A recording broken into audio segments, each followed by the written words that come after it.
All right, well, thank you all for being here today. Over here, kind of behind the flag, so that way everybody can see the screen pretty clearly. I'm here with Kevin.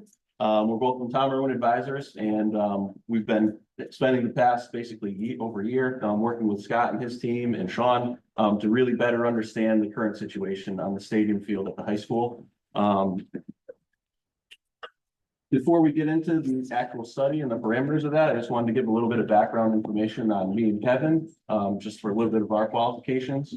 I have a bachelor's degree in turf and soil science from University of Connecticut. I was then working in the golf course industry for a few years before I went to the plant science research farm. Yes, I believe it's all going through the owl that's down there. Yes. And over the past 4 years, I've been assessing different natural and synthetic surfaces all across New England and New York City. So I'm Kevin DeFore. I'm the Sustainability Advisor with Tom Irwin Advisors, and I'm an attorney. I'm an environmental scientist. I'm a lead accredited professional and a Green Globes accredited professional.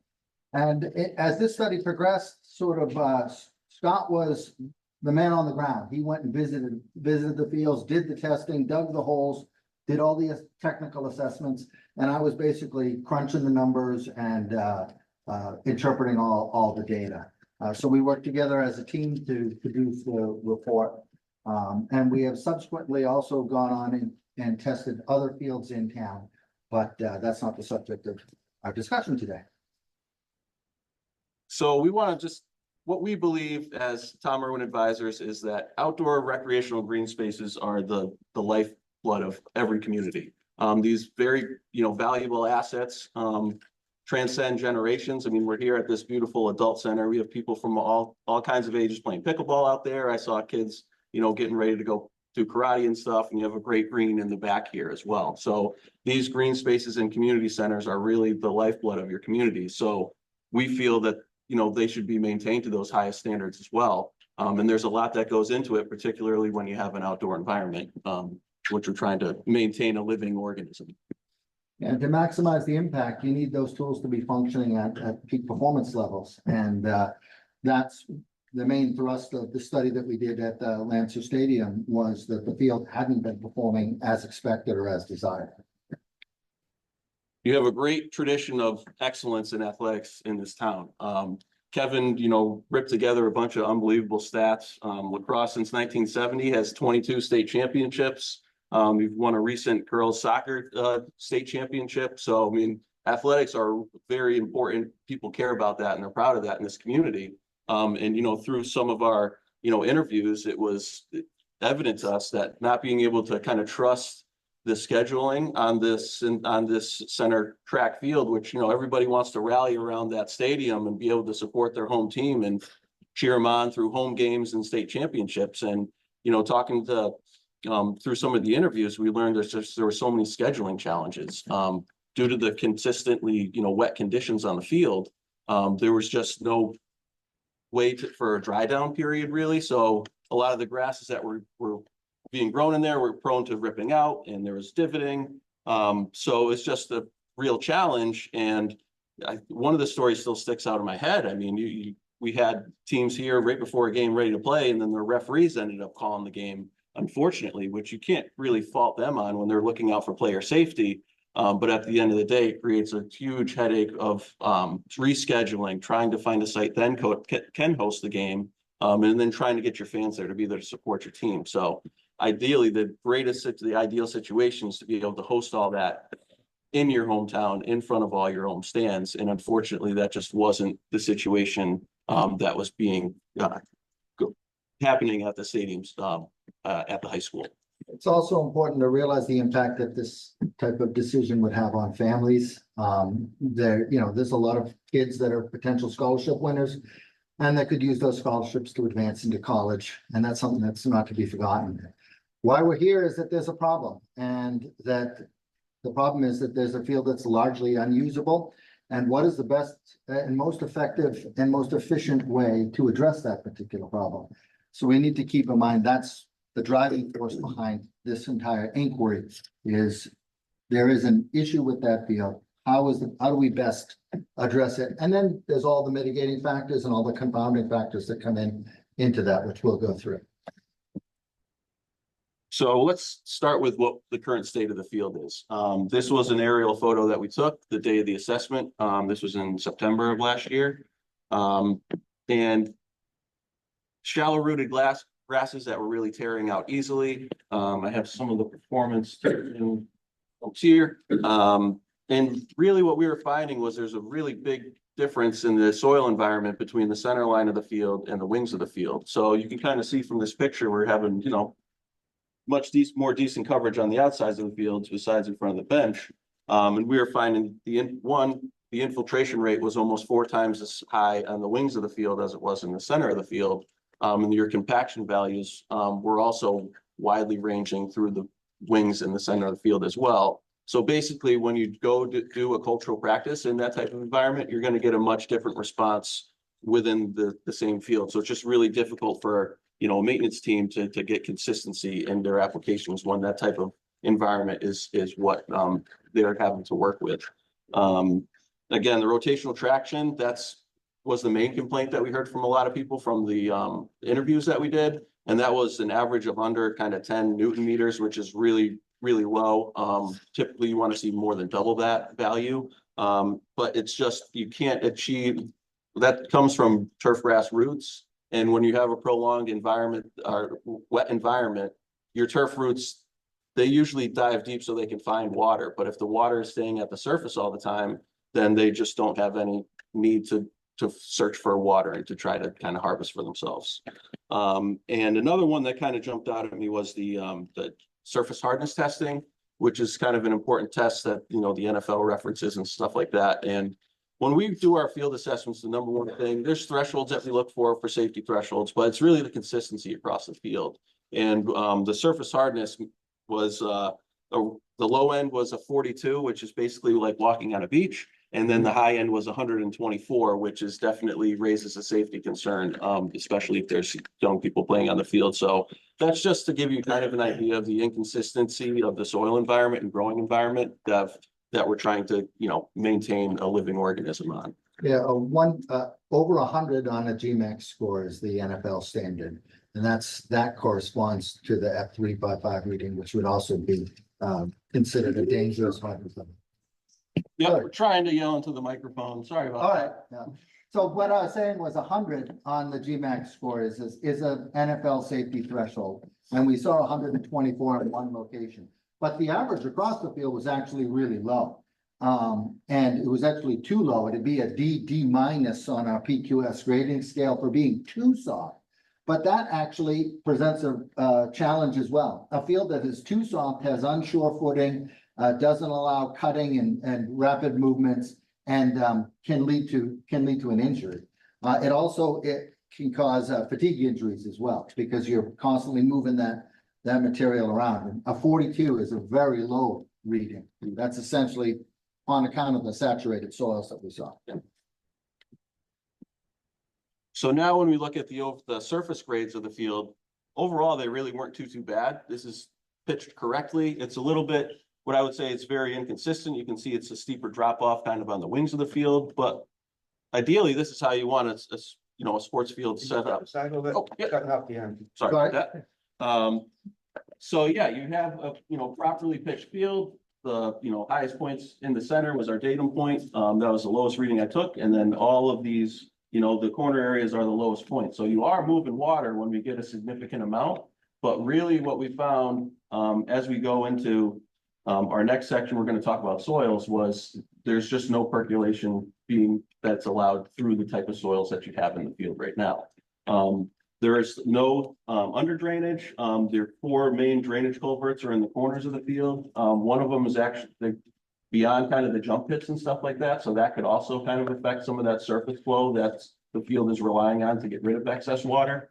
And there is the drain around the inside of the track, and that's likely wasn't designed to pick up off the field, but it probably is catching stuff right now and kind of helping with that, because you have those steep sides. As Scott pointed out, it's the consistency is sort of the bugbear with the field gradients.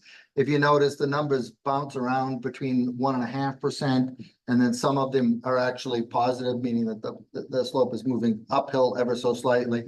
But in addition to the broad gradients, you also have surface planarity, where you have localized divots, you have localized areas. And those areas over time, they collect water because it's not moving through the soil. They, what we call bird bath, they're holding the water there, that it then drowns out the roots of the turf grass plants. They die, your area spreads, and you get a compounding problem.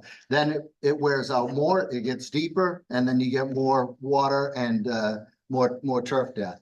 So the key is that the gradients, while they're acceptable, they're not consistent across the field. And you're seeing where those lowest grades are. The flattest points of the field are in the center of the field. So that's where we get our most wear. We're going to create more of that bird bathing, and it's just a repetitive cycle after that, where it gets compacted, more people run on it, it gets slightly more depressed, and then it just never has a chance to really fully dry out. It's a negative feedback cycle. So if we look a little closer at the actual soil profiles, it's a little too really good screen up here. You can see on that top right one over there how it kind of changes right about 5 inches. That's a really that's a pretty clear shine that we have on that top 5 inches in that topsoil. That's indicating is a high percentage of fine particles, silt, clay, fine sands. So when you have a real high amount of those, it's going to create kind of a dam effect. They're all going to pack together over time, and it's going to create a barrier for water to infiltrate through the profile. So kind of what Kevin was talking about, that bird bathing, we're seeing it in the center of the field in this corner picture, on this top left picture. And then I believe this center picture here in the middle was where they tried to resod in the past down that center line, where we were kind of getting a lot of that. But the roots just aren't able to kind of grab into anything because it's just such a wet environment. So they might get into the surface, but since they don't really need to chase anything, they don't really. Yeah, the rooting depth was around 2.5 inches across the field, and that's because, as Scott was pointing out, those roots don't have to dive deep to find water. They get all the water they need right there at the surface, so they kind of grow laterally. That means that your grass plants are shallow rooted, and then they're prone to divoting and tear out. They don't have that strength. Typically on a grass field, you can tear the leaves off of the plant, and as long as the crown remains, it will regrow again and it will be sustainable. But as soon as you start divoting and tearing it out, you start that cycle where you now have a bare area that can promote weeds, which are also weaker, which then can divot more, which can get deeper and hold water. So we sent several composite samples out for testing to a lab in New York that does specifically, turf grass maintenance, athletic field, and golf course testing for soils and maintenance. So what we found was kind of what we thought we were going to see from those profiles that we saw on the field, which were pretty consistent at all the 10 locations we went to. When we dug our test pit in the center of the field and up to a depth of about 17.5 inches, you have a very high silt loam material, over 70% of which is silt and clay. So that creates a infiltration rate that we can kind of see down in this bottom circle of only 0.1 inches per hour. So while the top can infiltrate at 0.4 inches per hour, which we typically would like to see at least, 2 for an athletic field. So when we're getting these big rain events from Mother Nature these past few years, 5 inches at a clip, we need to be able to kind of have that dry down potential, so your fields can have the opportunity to recover. But as you can see, if you have a 0.4 infiltration rate at the top, you might be able to deal with that 1/2 inch to 1 inch storm. But if it's hitting a roadblock below that, all that moisture is just going to sit at the surface, and it's going to create a very difficult growing environment for your turf grass. And I think the key thing to look at there is your silt and clay. You got 42% in the topsoil, and you've got nearly over 70% down below. And it's those fine particles then invade the space between the sand particles, and they plug up the aeration porosity and they leave only capillary porosity. So the water that clings to the outside of a particle stays there. It resists the force of gravity, whereas the aeration porosity allows the soil to free drain. There basically is no aeration porosity. There's only capillary porosity. And the other circle is the fine and very fine sands. Those start at 1/10 of a millimeter. So you're talking, again, very fine particles there. Not going to give you a lot of space. to allow gravity to pull water through the soil. So any water that hits it is gonna stay there, and it's gonna stay there for a long time. Yeah, I mean, if you add up the fines and the silt and clay for your sub-base material, it's nearly 90% of the material. So it's just not gonna be able to percolate much water through that. Typically, we want clay to be 3% or less. And in this case, you're at 8.2 in the topsoil, and we expect the silt to be 15% or less, and you're at 34. So the soils themselves are the main culprit that's causing the physical symptoms on the field. So as part of our assessment, we also did an irrigation study on the field just to kind of test the system. We watched it run through a 6-minute cycle on every head, so we could better understand what the capabilities were. We did a moisture survey across the surface of the field before and after we did the testing. And, you know, as I was looking at this a little bit closer, I found it interesting that some of the ones after we ran the cycle are actually, you know, just slightly lower, but really the only big change was in that one corner. So being an older system, it's, you know, newer systems that they're coming out with today. I mean, everything is done from a cell phone like everything else in the world. So if things were ever, part of our recommendation, if it was to stay in natural, would be highly important to upgrade the system, just because it's, one, we're dealing with an environment that likes to hold on to water. So to be able to have the capability to kind of meter the water that when it goes out, and there's new systems now where it would only irrigate where those, you know, lower readings were if the cycle went off, these smart systems that they have. So at the end of the day, it's an investment, but I think, you know, with the old style system that we have, we're throwing a fairly high volume of water, and then we have a soil that can't really drain the water. It creates a very difficult maintenance situation. And it's very difficult to maintain because the components that make up the irrigation system are a hodgepodge. There's hunter heads, there's total heads, there's different quality levels, there's different types, different ages, and everything has been sort of cobbled together and patched together to create this irrigation system. And it's not particularly efficient. And then you couple an inefficient irrigation system with poor quality soils that can't actually handle the water. You end up over applying water, and what little water you put on the field can't be managed properly. And a lot of the knowledge of the system has just been lost over the years. You know, we weren't able to locate as-built drawings or anything like that. So it's important that irrigation is the lifeblood of a natural grass field. And in this case, the irrigation system is not up to snuff. Yeah, and I think Scott and John, they do an amazing job out there. I mean, typically when you have an irrigation system, there's valve covers. So like when the water comes through a zone, it goes to a valve, so that way if there's a break, you can shut it off and address the break. There is no valve covers or boxes anywhere on this field. All the valves are just direct buried, they're plastic. And so with all these fine particles as well, we noticed there was a lot of surging going on. So I'm sure that there's been some debris over time that might have gotten into some of those different valve and vital components, where it's contributing to this system just not having the uniformity that you would expect from an athletic field, or that you need to depend on for an athletic field that's going to get significant use. So I know we've gone, as gaining a full picture, it's not kind of just what's going on in the ground. You also kind of want to understand what the maintenance has been going into this field. So it was great to be able to sit down with Sean and Scott and several other, you know, AD officials from the town to better understand not only, you know, what the requirements are at the high school, which there's several other fields at as well, but I mean, they have a pretty full plate. Because there's another, you know, 30 acres around town, 45 acres around town that the crew has to maintain. So it can be a challenge to maintain high performance quality when you're kind of have to be scattered around town, and logistically it's a puzzle.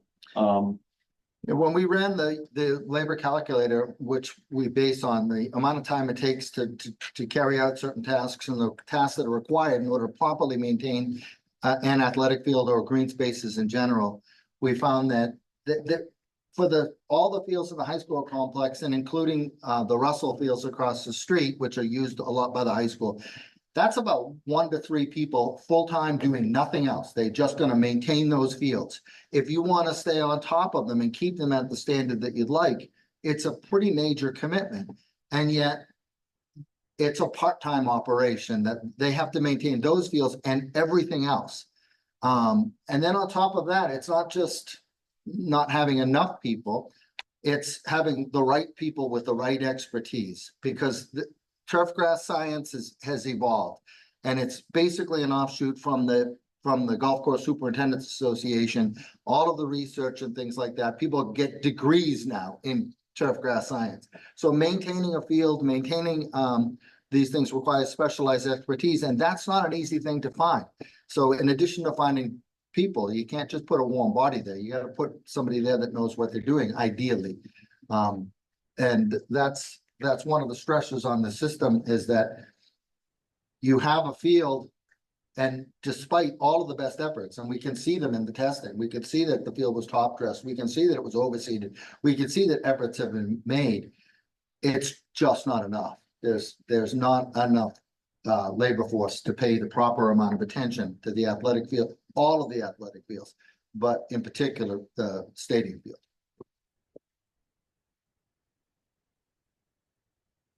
Well, So this was our recommendation, which was that you should consider installing a synthetic turf field. As a sustainability advisor, it wasn't my shining moment to recommend a synthetic field, because generally I don't like synthetic fields. However, I recognize that a synthetic field is a tool. It is something that you can use to effectively protect and enhance your existing natural grass fields, can take usage when it's not appropriate for other fields. You can defer maintenance on the synthetic when you have to, because it's not going to suffer like the other fields. And an important thing, which I should have mentioned in the beginning, is we don't have a dog in this fight. We don't build synthetic turf fields. We don't even build natural turf fields. We help people with their quality control, and we help them manage their fields better, or do quality control during a build. We don't have a construction division that does this type of thing. So with that said, there are options that could be done, but frankly, anything that you do to maintain the natural grass field is going to be fighting against the tide. The soil itself is the problem. So the field would need to be removed and basically rebuilt or heavily amended. And if it's heavily amended, you're still going to have the existing non-infiltrating soils. And then those are, over time, are going to bring you right back to where you are. And then on top of that, you have the labor issue. So you don't have the people necessary to do the enhanced maintenance that would be required to keep that up and running. And then you've got a faulty irrigation system that would require an investment as well. You start coupling all of those things together, and it becomes very difficult to say, you know, the quick fix is to just do this on the field. There is no quick fix in this situation. The synthetic field has options, and it has pros and cons. You don't have one in town. And like I said, it could be the kind of thing that can be used to enhance your natural fields, to protect your natural fields, and to give you the ability to use a site that wouldn't normally be able to be used. and while it's not just the decision between natural and synthetic, you know, there's a lot of other site considerations that we have at the high school here. It's not ADA compliant. The bleachers need work. There's talk of the track getting redone as well. So again, it's fits between those two roads. So it's kind of like, once you open Pandora's box, how deep do you want to go, type of thing.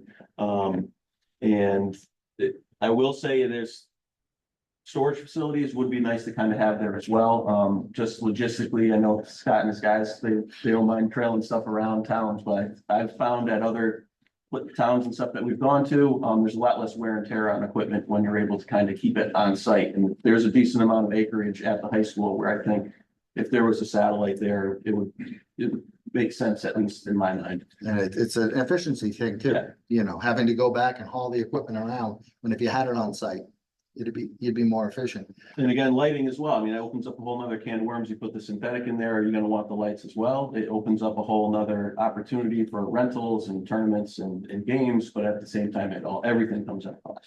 Yeah, and the financial impact is something to be considered, because Currently now, as I understand it, you're renting field space. That comes with an expense. You're busing athletes to different locations. That comes with an expense. And then this sort of impact on the community. You've got a stadium field that is not being overused. And when we did the usage analysis on it, it was underused. The amount of usage on it was a fraction of what a typical well-built athletic field could have, and it was still struggling with that tiny amount of usage. And the athletes don't have the ability to play in their stadium. They don't have the ability to play in front of their hometown fans. And on a social aspect, that's a bit of a tragedy that they're not able to play in front of their fans, especially with a history, an athletic history as strong as Longmeadow has. So if we look specifically at, a list of pros for the synthetics, as Kevin was saying, it's a little bit more durable. We'd probably be able to handle these intense weather events that we've been getting lately a little bit more easily. Scheduling would be a lot easier. Being able to play in front of your home fans for state tournaments, being able to get all your games in during the regular season, so you're eligible to play in the state tournaments. While there is still maintenance involved in a synthetic field, I understand, some people have that connotation that these things are maintenance free. That's not the case. It is less typically than a natural field. Again, you could have more reliable fees, whether it be renting out the field or having other events on the field.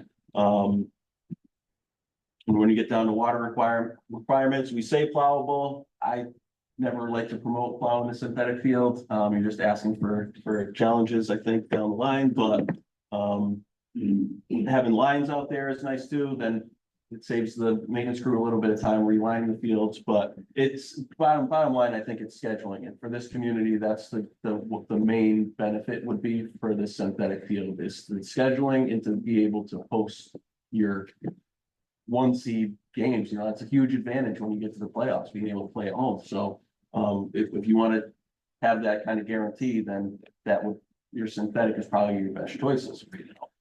And I want to emphasize that two of the aspects, the deferred maintenance and the plowable, is that a lot of people love the fact that the fields are plowable, but when you plow a field, you're decreasing the lifespan of the field. So you're basically hurting your investment. And the same thing with deferred maintenance. Synthetic turf fields require a significant amount of maintenance. Early on in their life cycle, they were basically sold as being maintenance free. That is not the case. They require maintenance almost to the same level as a natural grass field. They have to be brushed, they have to be groomed, they have to be cleaned and things like that. You have to add infill because the infill walks off or floats away depending on what you have. I don't want you to think that it's a maintenance-free option. And again, we come back to the sort of staffing level. You have challenges with staffing, and now you're going to be putting something in that's still going to require maintenance. It's going to be a different kind of maintenance. It's going to be a learning curve that people are going to have to come up to speed on it, or you're going to have to outsource it.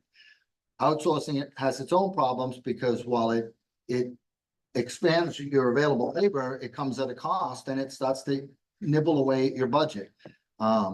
So it's a tricky situation, but you have to understand that even with the synthetic, you're going to have significant maintenance expenses and time commitments. Cons. There's a lot of cons to a synthetic, and I'm sure that everyone is well versed in them. I hit on the maintenance there. The other one that you can't forget is that it needs to be recovered. And you can basically expect that that's going to happen in about 10 years. The warranty on synthetic fields, in the early days was around 12 years, and then it became 10, and now a lot of the fields are 8. And just based on that, it gives you an idea of what the expected longevity of a field is. Most of these cons are things that you can mitigate, you can work around. Like for instance, temperature. These fields are hot. They get very hot. And it's a concern in August, or if you're running 2-a-day practices or things like that, it's a very serious concern and it needs to be monitored. But you can do that. You can monitor the temperature on the field and you can adjust the physical activities on that field accordingly. They're abrasive, you know, with the sand-based fields, depending on the type of infill you use. There's a myriad of different kinds of infills, each with different pros and cons. But they would impact things like abrasiveness, like the SPR, the crumb rubber. PFAS is always a concern. More and more, the synthetic companies have been removing PFAS from their production cycle. However, there are 8,000 plus PFAS chemicals, and not all of them have test methods, and not all of them are able to be monitored. I can't put my hand on my heart and say that a field, if you chose to get one, would be PFAS free, because I don't know what PFAS chemicals out of that 8,000 they're going to start monitoring for. Photo degradation is where the fibers lay over, they get exposed to sunlight, they weaken, they break, they fibrillate. That is, again, something that can be managed. That's managed through proper maintenance. The other things are things like the feel of the surface as you play on it, and things like that. Natural grass does have ecosystem services. It can filter air and water and do things like that. It allows water to infiltrate on the site. However, your problem is that you've got a field that doesn't allow water to infiltrate on the site right now. And if we were able to address that, you may have a chance. But overall, I think when you look at the entire set of pros and cons and the challenges faced by the town of Longmeadow, and the fact that you don't have a synthetic field, which you could shift usage from a wet natural field onto a synthetic temporarily and then move it back to the natural when it's more appropriate. It's a tremendous tool to use to preserve your natural fields and keep your schedules, keep your games running. Yeah. I have a question, just this slide. I want to get some other stuff. Sure. Just this slide. I see a lot of cans and maize. In reality, they will. It certainly will contribute to microplastics. There's some question about that. It will affect the play. It does affect the player's health. Mhm. Soccer player that played on this, my leg was torn up for half a year. So it does actually affect real life and real people. And I'm looking at amazing cans, and it just doesn't make sense. We know these are real. Well, I'll tell you, the reason why we use maize and cans in there is because there's studies coming out all the time, and they're they conflict. John Sorokin down at the University of Tennessee has an entire place where he studies both natural and synthetic fields at the same time. And there are challenges to the naturals and the synthetic. You're right about the abrasiveness, and that's why we pointed it out. Is when you do a sliding tackle on a synthetic field, you're essentially sliding on sand, and it's like playing beach volleyball almost, and you're going to scrape up. There's an issue with staph infections, because as you break the surface of the skin, you could get a staph infection. However, those studies have since been largely debunked because the staph infections can't survive the UV radiation of the sun. So there are pros and cons, but the reason why the not firm language is in there is because everything is in conflict right now. There's been tons of studies, even the health impact. The NFLPA, the NFL Players Association, prefers natural grass. They prefer natural grass because of the fatigue factor on the fields and the belief of the injuries. But recent studies have shown that the injuries that you get on a synthetic versus the newest generation synthetic versus natural, they're different kinds of injuries. More of them are lower limb injuries versus upper limb injuries, impact type injuries versus rotational injuries. So you get different types of injuries with different types of surfaces, but it all acts to muddy the water on the health effects. There has been nothing definitive either way. Even the study of the University of Washington, where they looked at non-Hodgkin's lymphoma and on soccer players and particularly goalies, there was a lot of goalies that had this health effect, but it was a relatively small sample size. And when they looked at a larger sample size, they didn't see the same type of correlation. Yeah, certainly describe a system, a whole athletic program that has not had attention paid to it from every aspect. Mhm. Conceded, we have not done a good job in this town on maintaining any of our open spaces. To be obvious, we don't know how. No. Here's my question for you as you looked at this. You're clearly looking at the fees that this can generate in a longer playing season and things like that. Are you looking at the environmental impact that using synthetic plastic is going to create in the overall condition of our environment, including creating at least another 10 acres of a heat island? We're not going to get the benefit of the absorption that natural gas gives us.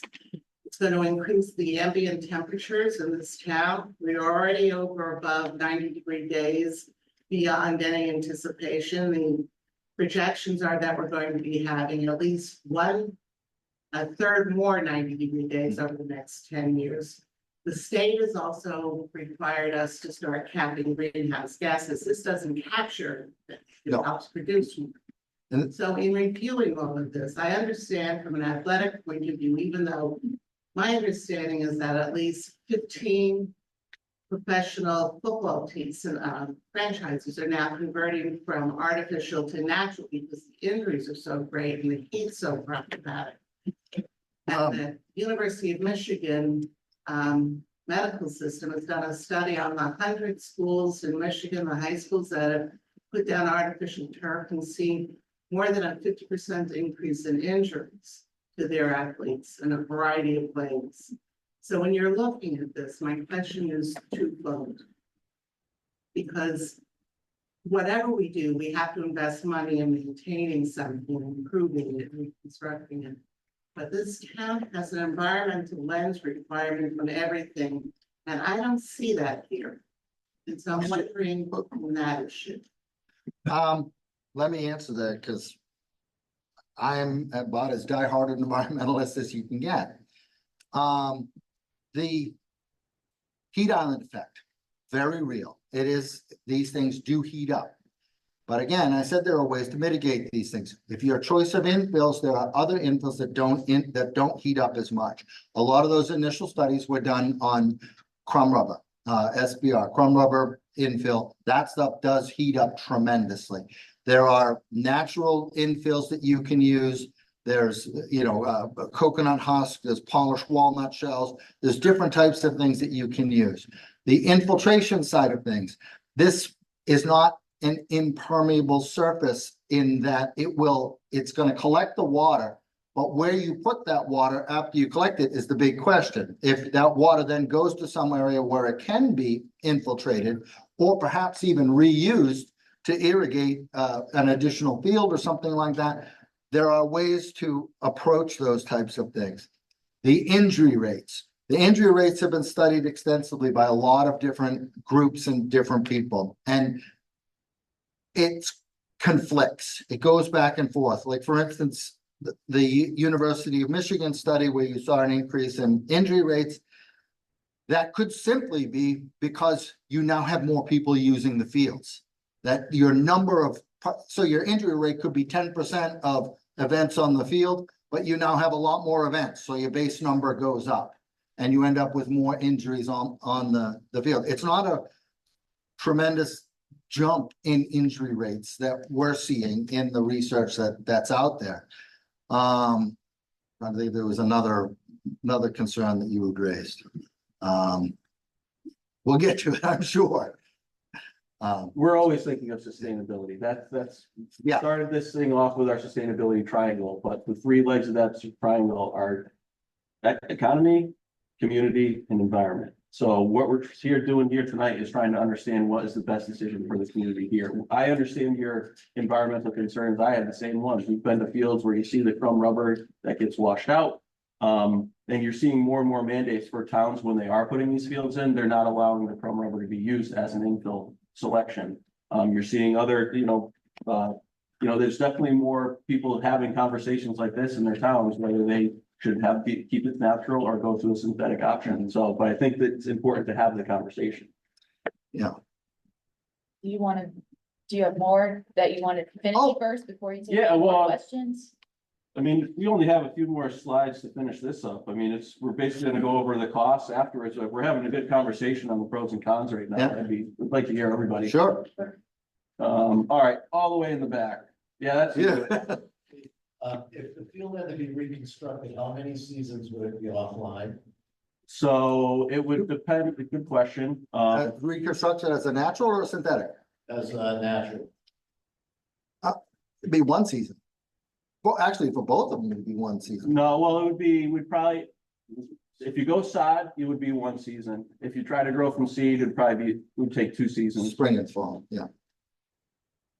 But how about turf? Turf could be done in the summer, correct? If you put a synthetic field, yeah, you'd be playing on it in 2 months, a month. And I mean, you are gonna have to remove a lot of material, so that'd be a part of the process as well, but I mean, these construction companies, they put these things in and out in a month. You're gonna sod cut the old field and use it as a fundraiser, and people are gonna buy a part of that turf, put it in their yard, at the red side. I don't know if the turf would last as well. That long, yeah. From Fenway. It's a fundraiser. Yeah. Go for it. So, look, I could go into detail. I'm a 37-year resident. My daughter's had, I don't know, maybe 15 varsity letters in field hockey and lacrosse on those fields. So I'll give you my somewhat perspective. Field hockey, it's played on turf. Every opponent Longmeadow plays has turf. As you mentioned, girls' field hockey team spends thousands every year Mhm. that they personally raise so that they can be competitive. Yeah. Every opponent, in fact, every Western Mass playoff game, we can't play on our own turf. We play home games away. Most, if not all, opponents of Longmeadow teams for football, men's and women's soccer, and field hockey are played on turf. You mentioned this, but I want to emphasize it. The MIAA, which is the governing body of high school athletics, for the most part, does not let Longmeadow High School schedule home playoff games on the stadium field due to its poor condition, losing an important home field advantage for our athletes. So that's kind of a personal perspective, but a real one. To the naysayers, and there are going to be, you know it. Mhm. I dealt with this 17 years ago. Should have been done then. Why should Longmeadow be different than mostly every other city and town in Massachusetts? Girls go to Westwood, they have 2 turf fields. They go to Lower Connecticut, you drive up in a bus, say, where's the turf field? We have 3. Unsafe conditions, really.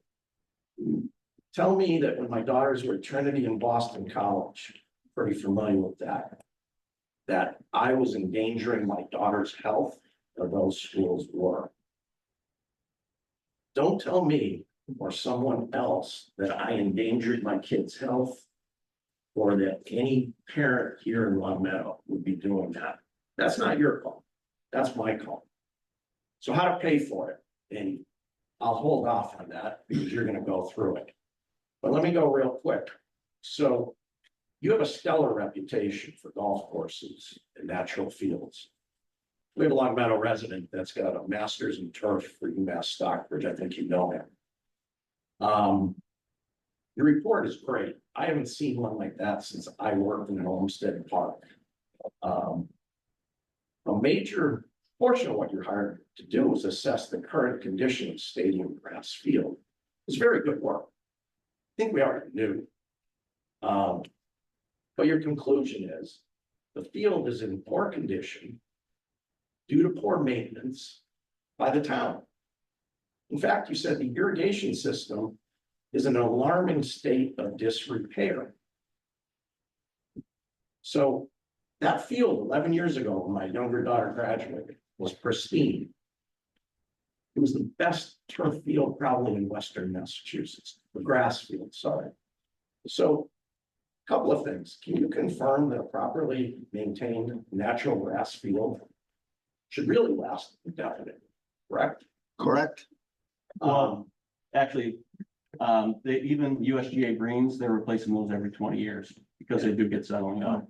I used to do the lawn mowing bocce at Forest Park. Kind of tough to keep a bocce court good.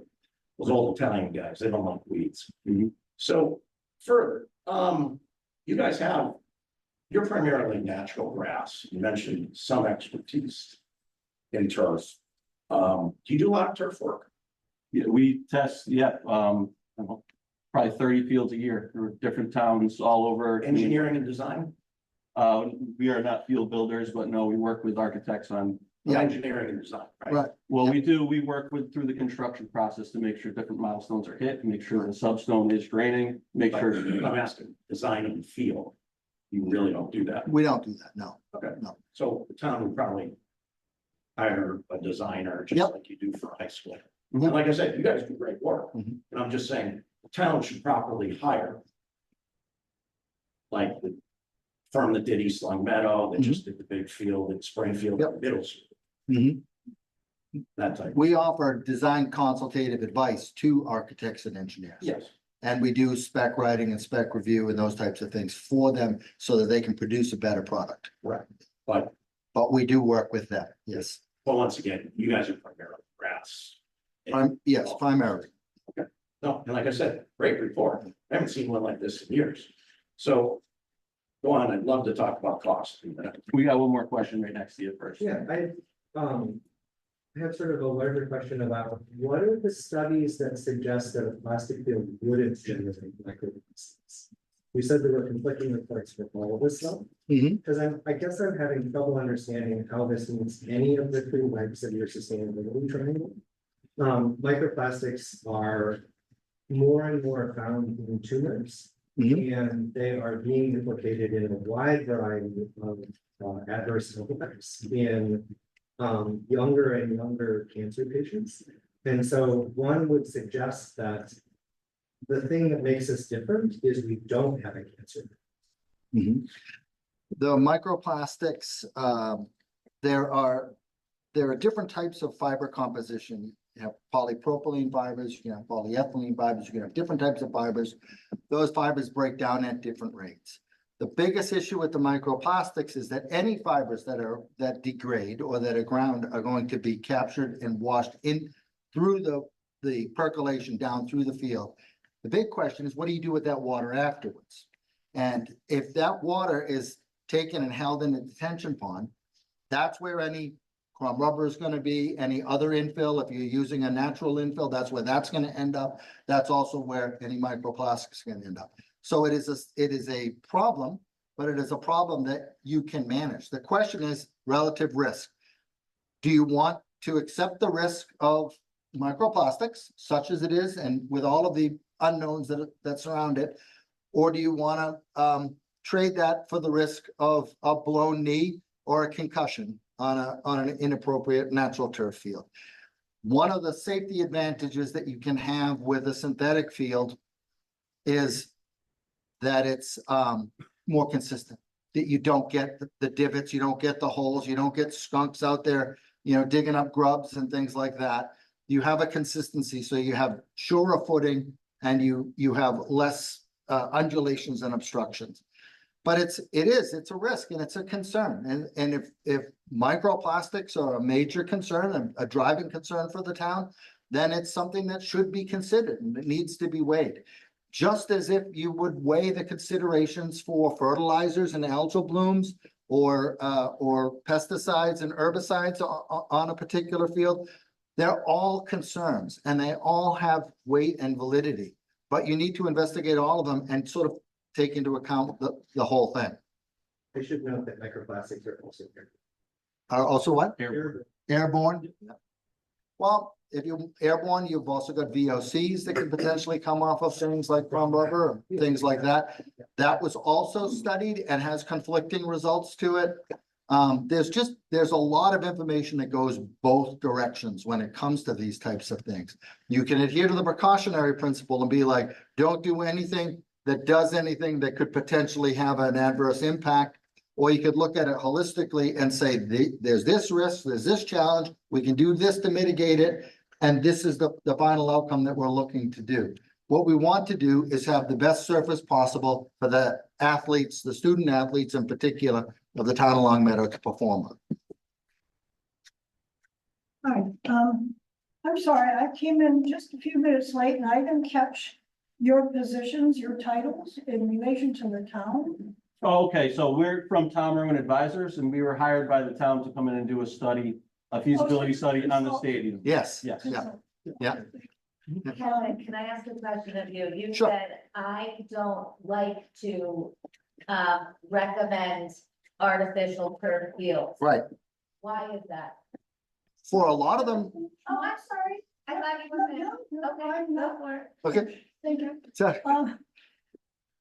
I was part of the task force on developing Longmeadow's long-range plan. mhm, Our first responsibility was to take climate change into consideration. yes, These synthetic turf, they're made of plastic, they're made of old tires. A lot of fossil fuels go into processing these things. You know, it's not correct to say they don't require any pesticide, because that's not true.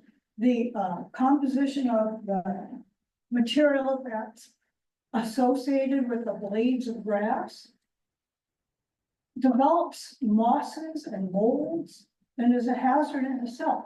But why would anybody in Longmeadow want their children to play on surfaces that will give them burns on their feet if they didn't have shoes on that is hotter than asphalt? It doesn't make any sense from a climate change point of view. well, So that's. Well, I can answer why anybody in Longmeadow would want a turf field, because if you have a student athlete who identifies as an athlete, wants to be a pro athlete, wants to have a scholarship for high school. I know, but I'm telling you why. I'm not even saying it's my view. I'm just saying that is the view, because we cannot compete Well- at the same level as other people. There's a Um, bigger issue than that. there is a bigger issue than There's that. a bigger issue. It's called, we are in severe climate crisis. And we are not gonna help the matter by putting plastic grass on our field. That's why I asked him why. And that's- Why he hates to recommend turf fields. And that is it. I don't agree. I don't think it's generally speaking, a good idea to cover 1.5 acres to 2 acres of soil with plastic. That said, there are select instances where a synthetic turf field can be of benefit. Now, you mentioned climate change. Yes, the fibers are plastic and the backing is typically a plastic. There is a carbon cost to that. There's also a carbon cost for every single thing we do. There's a carbon cost for the room that we're sitting in. The chip, That's beside well, that it's outgassing greenhouse gases during the entire life of the plastic grass. You can call it turf. It's not turf. Turf is grass. right, but turf requires maintenance as well. So you're running equipment on there, and even if you're using electric equipment, you're generating that electricity from more than likely a carbon intensive source until we go all solar or all hydrothermal or something. Right now, it would be a carbon intensive source. All of the chemicals that you need in order to get the stand of grass that you need for it to be safe and playable and aesthetically pleasing require some level of chemical input. They require herbicides or antimicrobials. It may, because you are right, an organic infill can break down over time. And when it breaks down, it essentially forms dirt. And when it forms dirt in a synthetic field, also leaves can fall on it and break down. They can sprout weeds and moss and things like that. Of all the fields that we have been to, including the synthetics, and admittedly, it is a small portion of all the work that we do. We've never seen a field that has had to have herbicides applied to it. But it is a possibility. It absolutely is. And is it something that should be considered? It should be. But I've never seen, people also used to put Downy, fabric softener on synthetic fields to prevent static cling. And it's still being done in a few places. But it was necessary because the crumb rubber would cling to the ball and then it would get all over the place and just generally make a mess. But it's been phased out more and more as these fields have aged and as there's been advances. We're now on the third generation of the synthetic turf fields. Are they? Terry, I'm gonna ask that you. Artificial grass. Terry, I'm going to ask that you not interrupt. Are they? They are not perfect. For me, and I apologize for my outburst. I'm gonna leave now. Well, don't leave if you have an opinion. Yeah. We're just trying I- to share some facts with everybody today. It's not even me, it's not even my opinion, I just need the answer that you didn't want to hear, sorry. Well, Not you sorry. didn't want to hear what I want to say. That is not true, I want you to stay. Keep it going, guys. So what's the next question? I mean, there are certainly environmental impacts, but there's environmental impacts to every single thing we do. And that's a community decision to balance those types of things out. It could be microplastics, it could be pesticides, it could be it could be greenhouse gases or those types of things. Yes, Synthetic surface. I mean, where does the water go when it goes in? Will it cause lumping in the synthetics? Because synthetics a lot of times will cause lumping. What about that problem? It's not being addressed. What was that? Lumping. Lumping like in the field? Injury, the person goes over the surface and it's not completely flat. that's a good, That's a major injury. that's a good, So as soon as Lose their- you make a good point, because your synthetic field, if you do put one in, will never be the same as after the first game is played on it. Overflow. Do you have pipes that take it out? Or does the? Drainage. the drainage system, Drainage, yes, there's sub-field drainage, yes. yes. Does it always work? That's the question. Well, it has to be properly designed. We've been to fields that weren't. Then, I'm in concurrence with what Terry just. I agree with what you just said, because it's a different point of view. It's maybe a little more controversial, but I agree with it because I am controversial.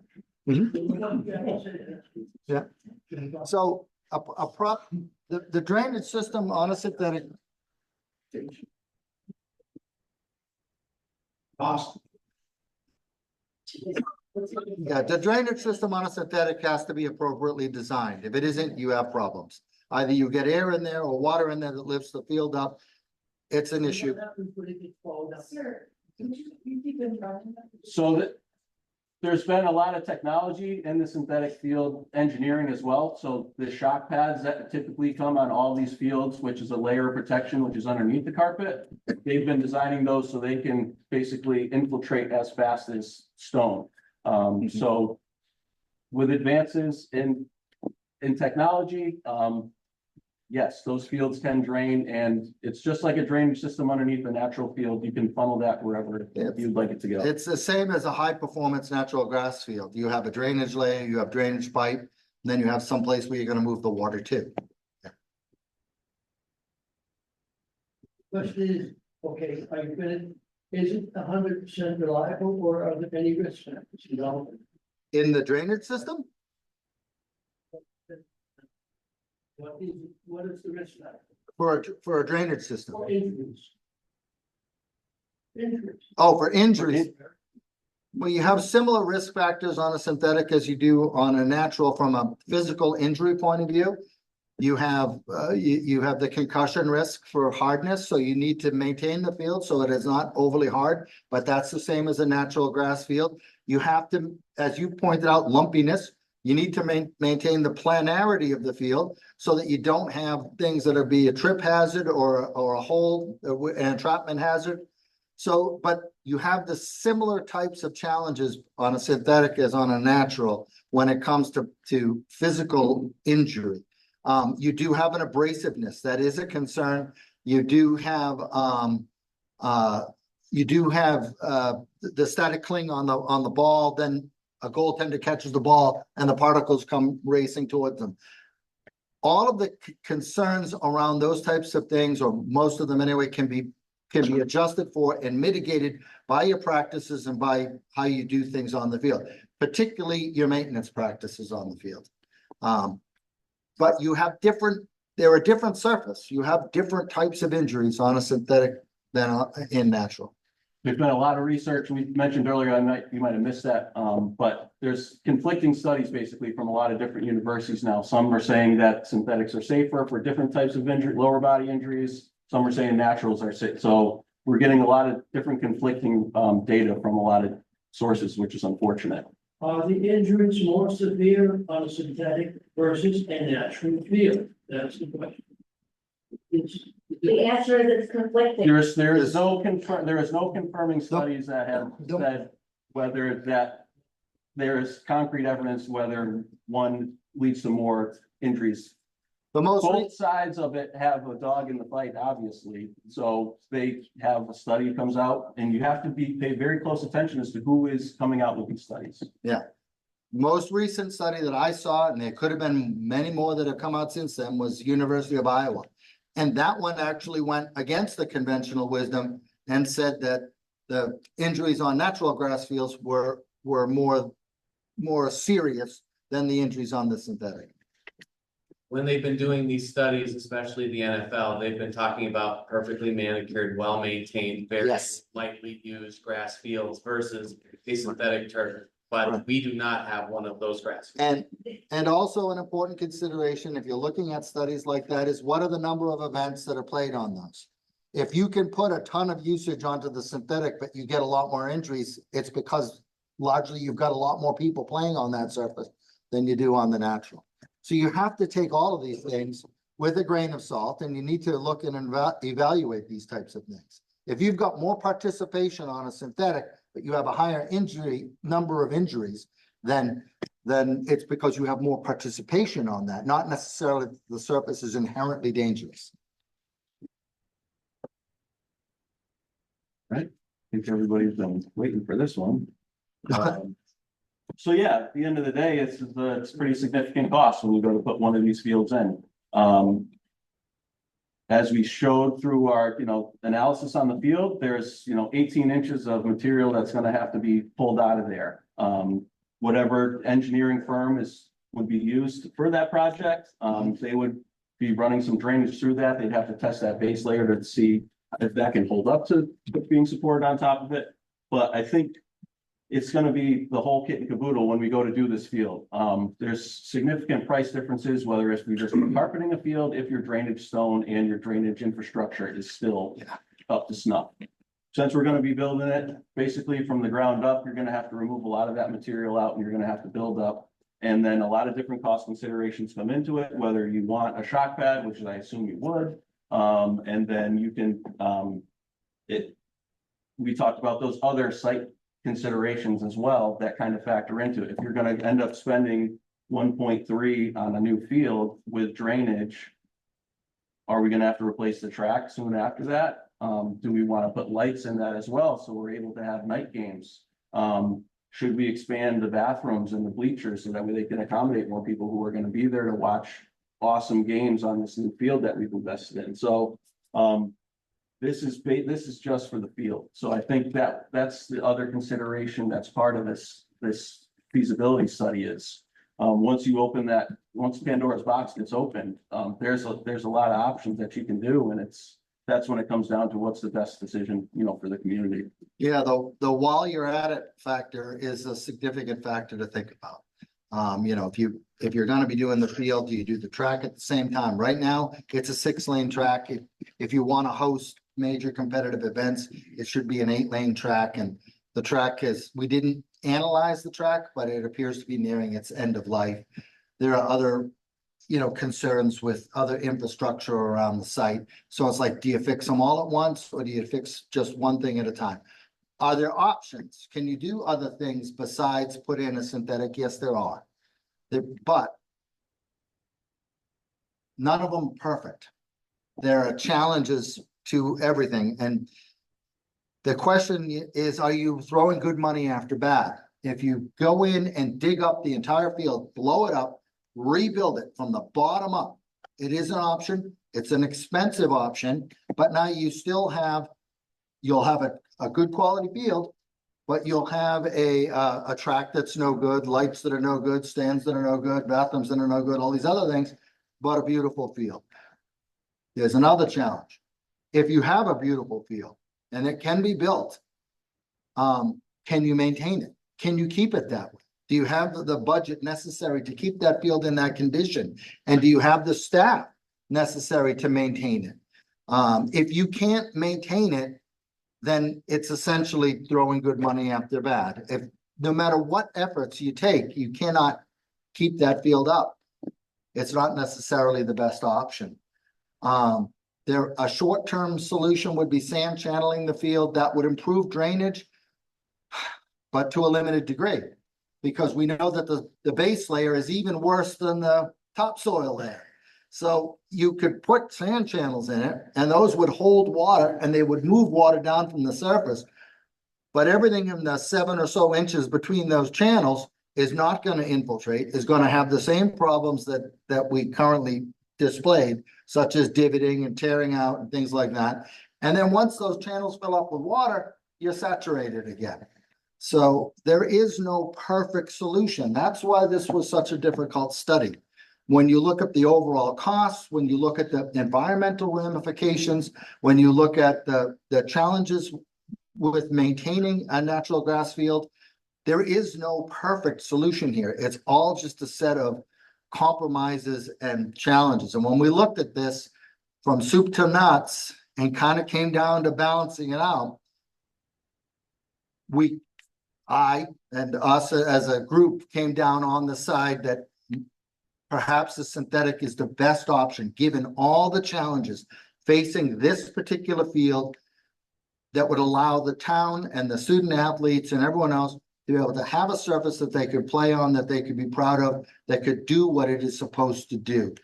And that is within budget. Could it be done with a natural field? It absolutely could. Can you go to the next slide for a second? That's a natural grass field. It looks like a synthetic, but it isn't. That's Wellesley College. Oh, no, sorry, that's Bentley. That's Bentley College. And you could have that, but the amount of manpower that it takes, the dedicated people that they have on that site, and the cost is probably not feasible for the town to maintain a single field to that level. But it is, yes, it's possible. It also doesn't get used a tremendous amount. I get used more than their city. Well, it does get used more than the stadium, you know, the Lancet Stadium Just a field. question, that's my alma mater. Yeah. Doesn't Bentley have turf fields also? They do, right here, Okay. right here. They have Thank you. a turf field here, and then they have a turf field over there. Can I just interject? I think I might write in a check. They have turf, right? They do. It literally is right here off I frame. just want to be clear. Yep. Can you do me a favor? Turf is being used interchangeably. Sorry, If you're gonna say yes. The word turf, please go with synthetic or natural. Okay, Okay, when you throw it out like that, if it hits the papers, you're gonna say turf and people aren't really gonna know you're talking synthetic or natural. okay. So people here, please. Good, that's a good point. That's been a source of confusion in the industry Yeah, as well. please, it's easy enough to synthetic versus natural. Thank you, thank you. Yep, in the back, the green hat. Oh, sorry. Okay. If you go back, Yep. Okay, so the synthetic surfaces, 1.5 million plus 300, so 2 million. Yep. How old is the field the way it sits right now in stadium field? How old is that field? Last time that field was. It's old as dirt. It's, I mean, some of those irrigation heads, I haven't even seen, any other place that have It was assessed. dug up, resurfaced, resoiled, regraded like we did over on Wilkes for $1 million. No, Probably since it was first, it probably never done, yeah. Yeah, so that field's 70 years ago. Mhm. I went to school. And I know there's never been. And we had a gravel track. Now the track is saying needs to be replaced too, I think that's a separate issue. Right? That's a synthetic track. How old is that track? I don't know, we didn't study the track. Foot staff, drill tracks, and on dumpster. There are some environmental things. I'm not having decided to do what. But from the money of, it, you're looking at $2 million. And then 40 grand a year to maintain it. Okay. Good, thank you. So $2 million versus $1 million to completely reconstruct that building. Where are you getting 2 million though? It's 1.5. Plus 300. But Plus the shop shop that. This is all the cart stuff here. Oh, okay, well, because 1.3 to 1.5 plus 2 to 3 is. 1.5 plus 3 is 1.8, one. okay. I just want to make sure I'm looking at the same map. This is the municipal project. It's Okay, going on. gotcha. It's gonna be late, it's gonna be. Well, survey Let's said, just be. don't forget, the survey said $1 million. The reconstruction is $1 million. Okay. Mhm. And properly maintained, we might be able to get 50 years in. Correct? Okay, so. The synthetic field. Yep. Has to be replaced with 18. Mhm. Okay. Probably another million. It says. So it's $1 million. So 8 years, in 40 years, you're gonna replace it 5 times. Yep. So you're gonna have a cost of, 5, 8 million. Yep. Or you replace it once for $1 million and maintain it. Yep.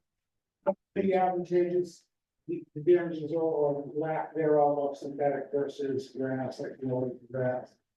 If the, NFL is. I'm not sure. I don't know about that. I don't know about I that. haven't seen that study. I know they have some legislation in Ohio right now that every pro field has. Pro teams are removing fields. Yeah, Okay, if they're removing fields, that's because they're protecting their assets. well, Their assets, hang on a second, are their players. Human beings, oh yeah, so they're protecting your kids. I don't know, kind of an obvious choice. I know there's pros and cons, but money wise, not facilities there. Well, that's The quite a synthetic difference. field is really expensive. Well- And you don't have your 3 to 4 maintenance guys now that are doing it. You have 3 to 4 special maintenance. The other guys are cutting field and straightening the track. The synthetic field is more variable. If you want to keep this thing right, if you don't keep it right, you're gonna be replacing it soon. So it seems like a nice asset, but if you call on a liability side too. those are, See it, don't- money doesn't work. those are all extremely valid points. And I've done that same spreadsheet analysis that you just mentioned. There's something going on there. Yeah. Thank you. Down in front. I just want to get an idea of the cost. So I agree probably initially. The cost would be, 1 to 1.3, Mhm. whatever. I mean, Yeah. that's understandable because you gotta do a lot of preparation. But is that shock pad, is that extra that you put Extra. under the synthetic? Mhm. So you gotta add that cost to Yep. the Yes. synthetic, is that Mhm. correct? Yes, sir. Now, I was up at UMass, they had a Garber Field, which they played field hockey on. And, they had a pre-bid meeting back in January. They're gonna replace what they got. 10 years old now. This year. And they're expecting a $900,000 bid. Which is a little different than your 400 to 600,000. Right, and it, They already have the subsurface. right, and they may need some, that whenever you're doing a carpet replacement, there's a concern about what has to be done to the base material. Sometimes it's perfect and you don't have to do anything. Other times you've got to regrade it or you've got to do Yeah, other types of work to it. So that can affect your costs when it comes to I recarpet. understand, everything's very, now what kind of equipment? Besides, if you get a synthetic surface, the accessories Mhm. that is just for the synthetic, what do they cost? Yeah. In other words, the town would have to purchase not only they buy the synthetic turf, but they gotta buy other equipment to maintain it. So typically, there's a drag that's Well, how much is associated that? with the cost with the carpet that the manufacturer will supply when the carpet is put in. They're supposed to offer training on all of that for the ground staff. However, that basically kind of just tickles the surface. There's numerous other implements out there that are coming out every year that can stand up turf fibers and recycle the infill. There's a couple specialized machines that a couple service companies use that they can more recycle and deep clean They kind of vacuum. those synthetic carpet. So those are available, but it's not something you would really own in-house. How do you do all the stripes? Is that paint? So what they, like you see it at Gillette Stadium, so basically they take carpet and flip it over and just take it lengthways across the carpet, and they use a little Dawn. Sorry. And you can paint or you can have your stripes inlaid, you know. But that's where you see the fields that got white stripes, blue stripes, yellow stripes, red stripes, and because they stripe them for every field possible. No, I'm all in favor of, good athletic fields. I played on the current field 65 years ago. And it was pretty good then, even if it was grass. Yeah, We didn't win many games, but, it was good. And you learn about teamwork and you learn about all kinds of stuff. You learn more, I think, on the athletic field than you do in school, for many people. Thank you. About life and so forth. So I'm all in favor of that. It's just, it's 900,000 every 10 years. It's money, people don't understand that. You think you get you get the field once and that's it for forever. But you gotta keep it up. and it's like a natural, it's variable. If you're not maintaining it, your lifespan is. So gonna go down. how much could the town expect to get revenue from the field? Besides, renting it out to other. And the savings from the busing and the renting of other turf, synthetic turf Right. for Exactly. county sports. Mhm.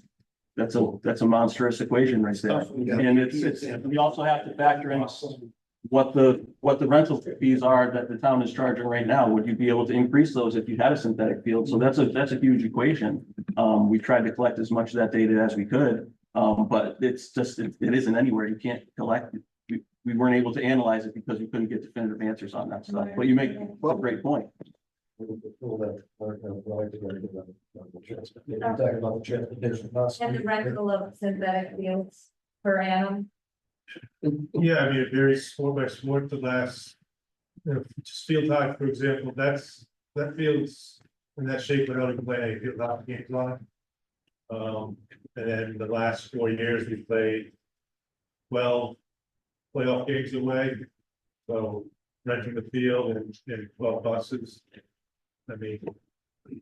And We do take an income from renting our fields out. Don't forget that part of the equation. People rent our fields because they don't have the facilities. So you can't just say, we're renting, when we're taking No, income. because we're the only ones that don't have turf. We pay others. Yeah. I was the treasurer of field hockey. So let me tell you. About 3/4 of the season, field hockey team travels to Elms College, West Springfield. How many games do they play, by the way? How many pay? 10 years. Mike, help me.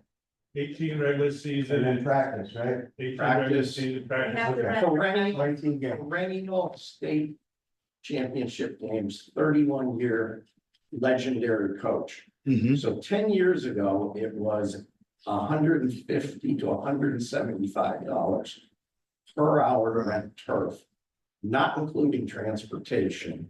So if you, like I said earlier, you got an AP exam on Monday, you're traveling somewhere on a Sunday afternoon or Sunday night, play on turf. Unacceptable.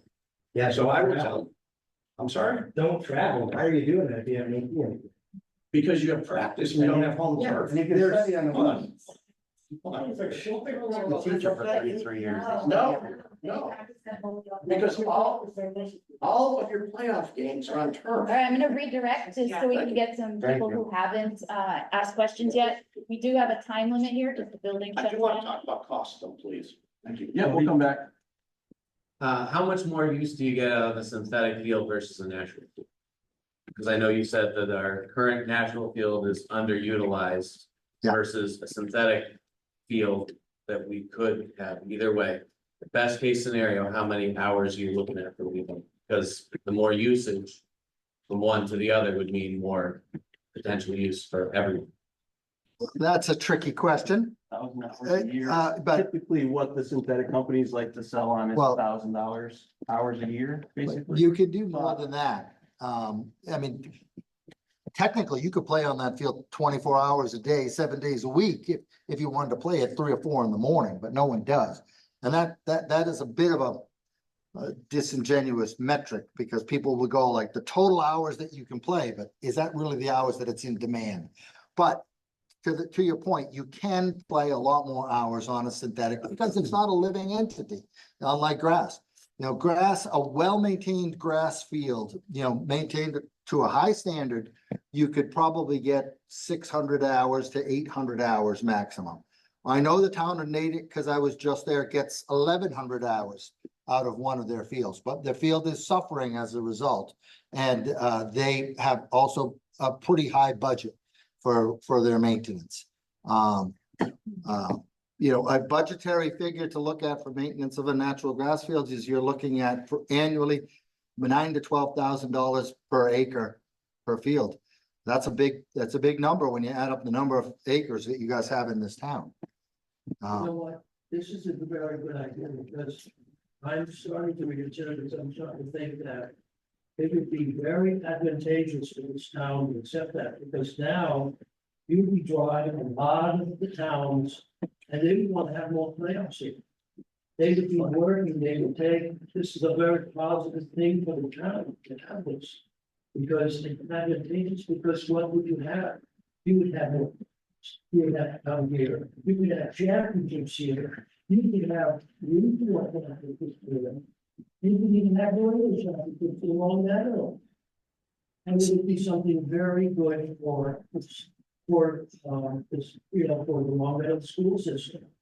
Sport took. And it would generate a lot of big time. Sport tourism is a real thing. And with the advent of all of these club teams and all of these sort of secondary, it used to just be like, little league and high school, but now there are all these club teams, there are adult leagues, there are all of these other things. There are tournaments, which are big dollar events. Sport tourism is a real concern. In order to do it effectively, though, you've got to accommodate the maintenance. You get a bunch of, you get 500 kids coming in from all over creation to play on your fields. You better be charging them appropriately so that you can maintain those fields after they leave. That no point in having a bunch of people come in and then leave you with nothing but a rutted up field. Anyone mind if I ask a few questions in rapid order? Anyway, because I wish you would. you may answer some questions you may have. Richard Bontempo, born and raised here, graduated LHS 79. First of all, this cannot be recycled, correct? Is there recycling facilities for this? Is that a yes or no? There is one recycling facility that is marketed for synthetic fields right now. Where is that located? It's like, I forget, it's down south and it's, Okay, down south. but generally speaking, Okay, that's the it. answer is no. Okay, that's it. Thank you. That's a very important thing, because Longmeadow, we are into recycling and are into environmental consciousness. So they won't be able to do that, because I've heard stories of similar towns with similar population where the rolls and rolls of synthetic turf has been lined up down to DPW for years and years and years. Now, if we do this every 8 to 10 years, well, you can do the math. Another thing, can it be used when the ground's frozen, for example, in the fall or the spring, when we don't get a really good thaw? Can you use that in the spring and the fall? That would depend on the infill that you choose. Mhm. What they're Okay. finding is a lot of these newer infills that have more kind of organics in them. They Okay. kind of hold more moisture, so if you do They get can kind of a freeze. flash freeze, it kind of boards up a little bit. So there's times we won't be able to use that for either playoff games, practice, or actual regular games. If I it's mean, I frozen. wouldn't, it depends on if you went with the green chill fill infill, you wouldn't have that issue. So it would depend on how you decided to design the field. Right. If you design the field for cold weather conditions, it wouldn't freeze. So that increases from 1,500,000, 1,800,000 at the high end, but then to redo the field, it's gonna be on top of that. Well, Okay, no, the recarpet is down at the bottom. Yeah. So that was, yeah. Yeah, 4 to usually it's 400,000 to 600,000. okay, just 600. Have you polled the coaches at Longmeadow High School and maybe the middle school? Have you asked the coaches what they feel? So yes, we had interviews at the DPW offices as part of this study, where we invited every coach. How many did you get? I had 14 coaches, and people in the athletics department on From one Long Zoom Meadow. thing. So 14. Yeah. So where is their input? What do they recommend? Thank you. I'll take it. What is it? So I'm Longmeadow Boys Lacrosse, just to give you my mission. Okay. I have 194 kids and I can teach lacrosse to 70 kids. If it rains, I can't.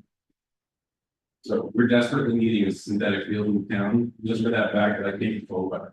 Okay, and I noticed they mentioned about draining and the bird bathing and drainage, but they never mentioned the evaporation. Which is a bit, That was on the grass field, not turf. Synthetic fields. right, you're right, it was the bird bath there. But they mentioned that it still has to drain, Of course. and they don't mention the evaporation part. Is it quicker on astroturf, artificial turf, or quicker on and just as effective on natural turf? The evaporation, Yeah, I mean, you're not gonna get any evaporation on a synthetic field, because it's all Okay. gonna percolate through. it into runs your through drainage. about 20 inches an hour. Natural fields, you get more transpiration. okay. So there's no place to recycle. Oh, right here, we got someone to comment on your I last. was gonna give you another answer. You asked about earlier about frozen field. During the pandemic, when football got pushed to March, we were not allowed to practice on any of the fields in town. We had to pay money to go to East Longmeadow, and we practiced from 7 to 9 o'clock at night. Is that natural or? That's artificial? artificial turf. Artificial. 4 nights a week, plus we played all of our games there. So you can use it in the winter. You can use it in for the fall winter. and spring when And weather. East Long Meadow just redid theirs and they have theirs recycling every 8 to 10 years. Okay, If you want more, I have got plenty. I've been here. let's see, what else can we do? How long is the season? I think that, what other towns have you worked with that installed artificial turf? What in the area? Can you name just a few towns in the area? So I can make some That contact have installed, that you've already installed, and I can ask them what their opinion is once it's installed. Lexington, Lexington, Massachusetts, we Yeah. assess their 4 synthetic fields every year for Lexington. performance and safety. Anything in Western Mass by any chance? Every high school in Western. Yeah, it sounds like every other, yeah. That's some Springfield just did a massive, artificial. a massive junior high school. Right near Western New England College, that's massive. What high school is that? Artificial turf. It's a middle school. It's Duggan Junior High School. I just retired from teaching Springfield, It's so I know about Duggan that. Junior High School, it's Yep. massive. Ludlow just put one in. There's, North Hampton, Amherst. Look north, look there was a south. Torrington, Connecticut is putting in 3. So, Boston College baseball field is turf. Trinity College baseball field. is Springfield. turf. Yeah, you see a lot of baseball fields in college going to synthetic turf because of the schedule. It's just, they need to be playing games In February. February, and it's That's too your tough to question predict. about cold. Middlebury, Vermont, field hockey. Beginning in November, road trip, playable. Mhm. Bowden, Bates, Colby. You can't get further north than Colby. Right.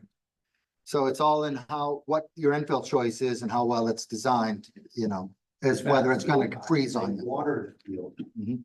Before you play. And back, So, like I said, I'm from Longmeadow Lacrosse. We're starting to have to take the burden on pay for bubble time, so indoor turf and outdoor turf. Over the years, I just paid a bill for $3,200 just to hold our tracks. Well, just to hold our tracks. So if it rains, that's another probably $1,200 just to hold practice.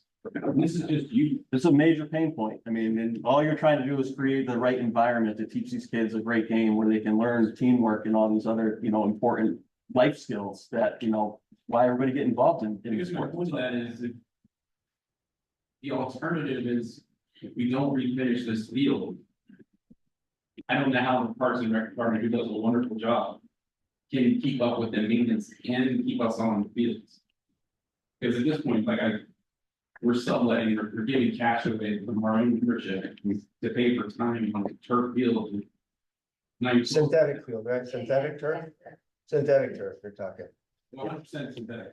Okay. Well, no matter how you slice it, from what we've looked at, you need to invest in your staff, and you need to invest in your overall care of all of your fields.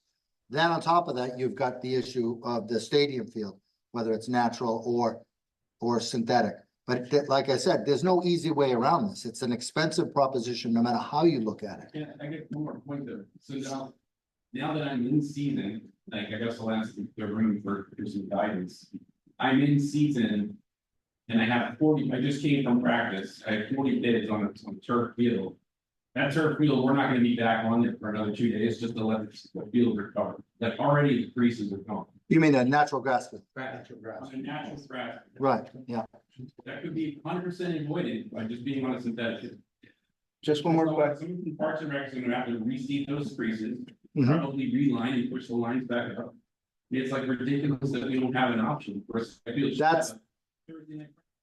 That's one of the strengths, and frankly, was one of the sort of tipping points towards the synthetic, was the idea that it is a tool. You can use it. You can't do that with a natural grass field unless you're spending tons of money on maintenance.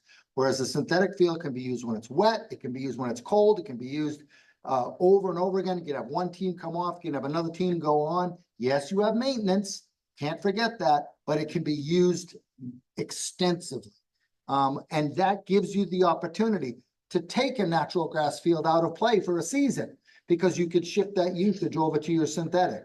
You can renovate a field, you can do advanced culturals, and you can make all of your natural grass fields in town better because you have this tool that can absorb the usage, can absorb the impact. You don't have that tool in this town.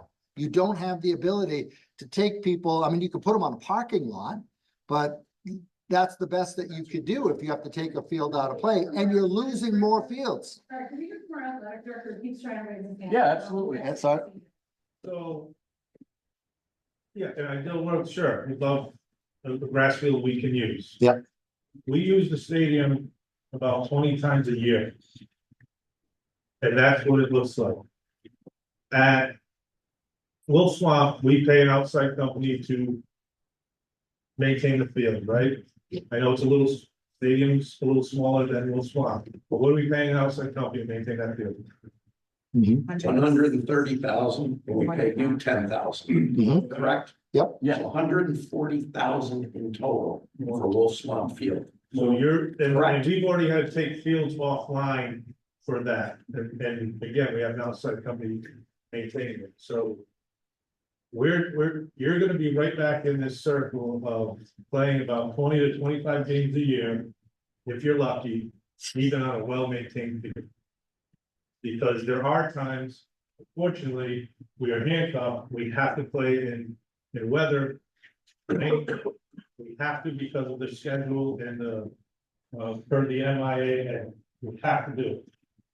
Okay, and that's what I was, playing any sub-varsities on the stadium, like it is just not enough maintenance. And Mike, can I, so you said, I want to emphasize, only 20 games. So if you had a turf field, how many games do you think you could realistically schedule? I put it on the spot. So now you're adding sub-varsity before every varsity game, and you're adding field hockey back into that mix. You're gonna add another 75 to 125 games on that. And you can charge for it. Plus playoffs. Plus playoffs, soccer. correct. Better options for camps when you have your jamboree in the spring for lacrosse, that would be. Opportunities with the synthetic turf over natural. We live in New England. So right now, we can't even go on the stadium field until the end of April, early May, because we're trying to grow. So, so again, there's a lot of things to consider. Again, I live in town too, and the cost, it's gonna be costly either way. But one is gonna be more playable than the other. One more question about the amount of time we can use the fields currently. You said it'd be about a year, 365 days to install it. Wait, what was it for the How long does it synthetic? take? Yeah, how long does it take? Oh, you can do it in a Do couple it in the months. summer. Yeah, You can do it over the summer. And we can just use it right away as soon as it's installed. There's no Yeah, we've wait. done ones That where way? it's been like a June, July build and they're playing by their August season. They're getting their fall season in. Okay, so you, For replacing a natural grass field. So if you were going from a reconstruction, it'd probably be 2 seasons. If we were going from just the rehabilitation, it'd probably be 1 season. Right, if you were gonna sod it, you could do it in the season. But if you were gonna grow it in from seed, you would be looking at losing the spring and the fall So season. the synthetic would, you could do it in the summer, what we did in high school sports. Mhm. We did construction with the natural turf, we're using fall season. Right. Yes. This is a question for the town manager, those texts to me, so I'm asking on behalf of the next word over the town manager. Can you have, do we have the equipment needed to maintain a natural grass field? Same or similar level of artificial? So that. Trying to remember, we looked at all of the equipment that you guys had in the shed. I don't know if we recommended. There's certainly some pieces of large format equipment that you could use that would be much more, that would make things more efficient, like top dressers and things like that. What we've talked about is forming like a turf specialist team, basically through the DPW. So it'd be a couple people who would just be focusing on the athletic fields and the quality of those athletic fields. And then they'd be more, out there monitoring, mowing, making sure the lining is correct. But then the bigger cultural activities, which you do need to do to upkeep a good natural field, those would likely be outsourced through the same company that we're using at Wolf Swamp Park. Right. So you'd probably outsource those bigger, more labor intensive operations that need to happen at certain times of the year to recover the grass. Such as seeding and decompaction and things like that. You have a lot of that equipment. A lot of it is older and could be replaced, but you have the equipment. But the big issue is not equipment, it's manpower. It's just, there is not enough people. The guys that are doing it are doing the entire town. They're doing everything, not just athletic fields. They're doing all public spaces. They're doing margins on the side of the roads. That they're doing everything. And there's just a real lack of manpower to do this work. I probably have some good news on the cost, so bear with me for a second. So let's call it $1.5 million, and we do want the cushion. We want the fields, track and field spaces done too. The DNs. Yeah, yes. Want the drainage. We're not gonna do the track right now.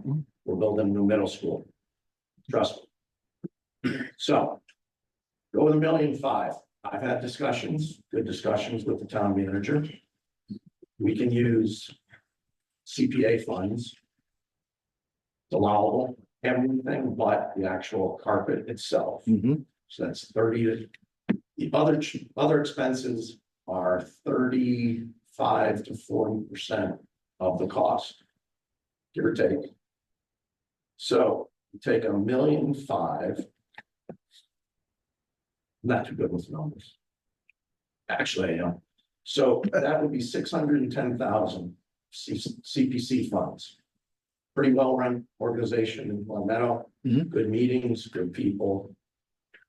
So that leaves 915,000. The field. It's not in the town's capital plan. As I mentioned, you got middle school coming. Water and sewer rates are up. No different than any other town.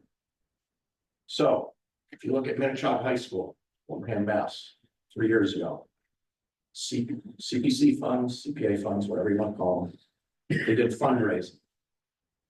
$800,000. Field's done. Wellesley, maybe familiar. You guys do any work around there? Wellesley College. Yeah, Wellesley College. Okay, a little different than the town, but the town just did fields, CPC funds, ARPA money, $1.6 million privately raised. Wellesley's got some nice fields. So what I would say is, it's money. CPC funds, we're already paid for it. Those are our taxes. Fundraisers, boosters, youth clubs, alumni. I'll write a check. Years ago, when I first moved into Longmeadow, they did light up the Lancers, the lights at the football field. It was a great social event. So, between the CPC funds, fundraiser, maybe the town can find some money. I think it works. The press box, People's Bank, also I forgot businesses. I'm sorry. Thank you. and we've had now I don't know the names of people, but we've had people before say that they would donate money to do a turf field and it's been turned down on multiple occasions. I think there are still plenty of people in town that this could be privately funded to a very high extent, especially if you have corporate sponsorships like that, like People's Bank, that's already paid for something in town, like the Light Up the Lancers. Also, our current concession stand was bought on a brick, just selling bricks. Like I said, so I cut the turf, I'll buy a roll, I'll put it in my backyard. But And ADA, $250,000, if you're doing things about to upgrade ADA compliance, we don't have any ADA parking, we don't have any ADA bathrooms. My grandmother had to watch my senior football game from the track because she couldn't get her wheelchair onto the stands. It all needs to get done. It's been, if you do it right, you're not being penny wise and pound foolish. You can do this once, get it right, and you don't have to touch the rest of the thing for 50 years, and all you're doing is changing the turf for better stuff year in after year. So when, oh, this stuff has a problem with this, great, let's get the new stuff, the stuff that doesn't cause those problems. And then there'll be another problem after, we can't use seashells for infill. Okay, so it's 8 years, we go and change it to whatever the next best thing is. And then you get thousands of hours of use. And if people don't want to use it for fear of getting the plastic rubber in their mouth, then don't use it. There are plenty of other fields. And when we had the pandemic, we saw the fields kind of come back a little bit because nobody used them for almost a full calendar year. But then that field went straight back into it without any time. And I've played on that field, I've coached on that field, and it doesn't take much for it to fall apart. Well, that's the thing. If the town decides to go with a synthetic field, that I would say from a sustainability point of view is use it, use it, use it, use it. Just use the heck out of it. And then you could shift that usage off of your natural fields. You can invest in those fields. You can renovate those fields, rehabilitate those fields, and you'll end up with more good playing surfaces by using this tool. East Longmeadow uses their money for rentals to pay for the redoing of the carpet. One minor concern of mine is that there will be athletes who don't use that field who are subject to whatever we choose. If the microplastics and other things are airborne, the people on the track who will never use the field will be subject to them. I noticed from the first slide that the usage pattern looked pretty indicative of football. What would it cost us to remove football from that field entirely? It would be zero. We would be able to maintain the field if we no longer had football. That would actually be a put out. I disagree with that. You wouldn't be able to maintain the field if you just removed football, because I'm assuming you'd replace it with something else. No, So- we just soccer have the doesn't- other sports. Yeah, soccer doesn't have the same. Where would you have? No, but soccer has different wear patterns. You'd have wear in the goal mounts Yes. and action ball. and near the center circle. Lacrosse is notorious for wear right around the lacrosse goals. You're just going to be shifting your wear patterns. The problem is that the soils on that site, coupled with the degraded irrigation system, coupled with the ability to maintain the field, it just can't sustain even the minimal usage that field has been subjected to. Right. It was one of the lowest used fields that we've ever run a usage calculator on. We started the discussion with the field hasn't been maintained, it's watered poorly, it doesn't flow right because we're not maintaining. And the best thing is go to artificial. No, What happened to maintain? Well, we- Field's been there for 7 years, we haven't done anything to it. What do you think's gonna happen? well, Go to artificial? you're right. Man. You're right. You're definitely correct. The maintenance is the key thing. Deferred But- maintenance is a big part of this. Do you have the resources, the amount of manpower and the amount of dollars to put into maintaining that field to create the conditions that you want? Could it be done? It could be done, but it's going to be a disproportionate share of your financial and manpower resources to do that. I don't know, that's a pretty big number there. So it is, but the bottom line is that the soils that make up that field is the foundation of the problem. And then on top of that, you've got these other things that go in there, but that soil will never be suitable for a high performance, high use field. The only way to make it better would be to basically change the entire soil composition, add a ton more sand through various methods, or bring in a much more suitable soil. Then you'd have to up your maintenance from a labor point of view and from an expense point of view in order to get the usage that you want and the conditions that you want. Saying labor, same for synthetic and natural. Is it? There in your line item, labor, same for both. It is, because on the, Why are we talking about more for now? if you keep that existing soils that you have there, you need to do a lot more work. You'd have to aerate much more frequently. You would have to be doing deep tying and venting much more frequently than you would with a high quality soil. You're working with a flawed material and trying to essentially make a silk purse out of a sowsia. It's reconstruction bringing on the soil. Yes. yes. So what are you talking? Yeah, so you could, what we call blow up the field. You could go in and remove all that material and completely build a new field.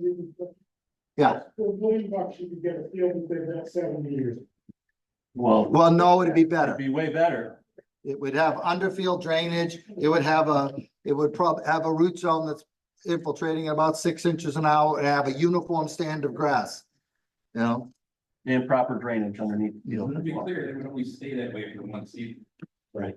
it would, if it wasn't If maintained it was not properly. maintained, but it has more of a recovery potential. But they're not gonna serve, not gonna serve.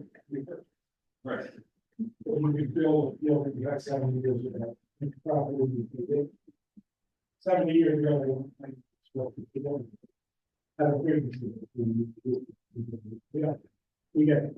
What we want is a surface that's fit for purpose.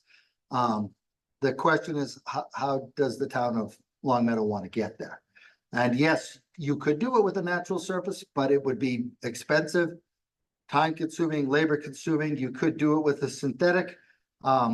There are pros and cons to both directions that you want to look at.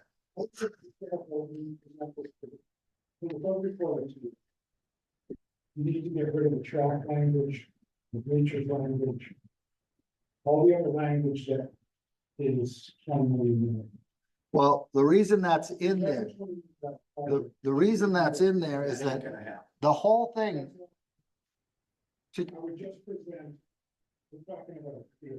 We'll do it in pieces. But the problem of doing it in pieces is less efficient than doing it all at once. Yeah, like an $80 million bond going for middle school.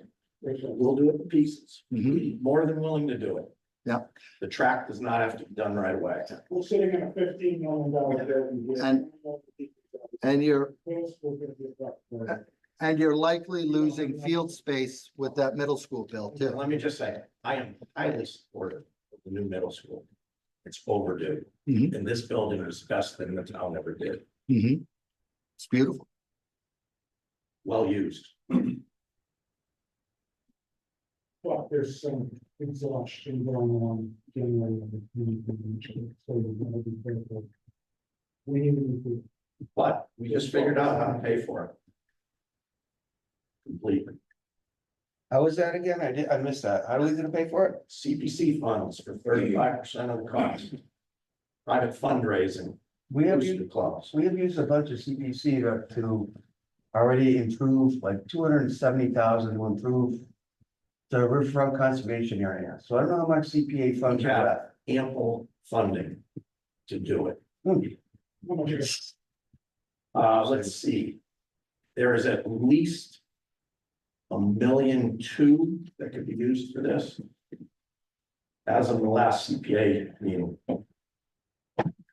All right, so I'm gonna close this out, with losing building. I've noticed all the lights going off up So, above. this has been recorded. We will post it. It's on the town manager website along with a copy of the full report. So go there if you want to watch their presentation again and, to be continued. Thank you. Thank you for your input, everybody. Thank you. Thanks for coming out. Appreciate it. Absolutely. Yeah. I just wanted to picture this. Sure. Oh, sorry about that.